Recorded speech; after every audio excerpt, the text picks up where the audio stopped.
யார் நம்மளை நேசிக்கிறாங்களோ அவங்கள யாருமே சொல்லாமல் நம்ம என்ன செய்வோம்?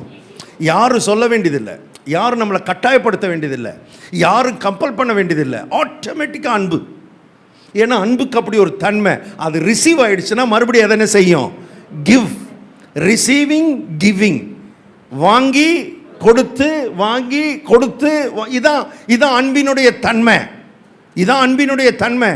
தேவ அன்பை எந்த அளவுக்கு விசுவாசித்து தேவ அன்பினால் எந்த அளவுக்கு நிரப்பப்படுறீங்களோ அந்த அளவு நாம் தேவனை நேசிக்கிறவர்களாக, தேவன் மேல் அன்பு செலுத்துகிறவர்களாக மாறிடுவோம். நம்ம என்ன செஞ்சாலும் கர்த்தரை நேசிக்கிறதுனால செய்வோம், கட்டாயத்துக்காக செய்ய மாட்டோம்.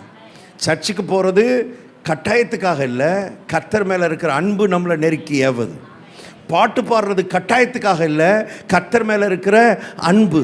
ஆராதிக்கிறது கட்டாயத்துக்காக இல்லை, கர்த்தர் மேலே இருக்கிற அன்பு. காணிக்கை கொடுக்கறது கட்டாயத்துக்காக இல்லை, கர்த்தர் மேலே இருக்கிற அன்பு.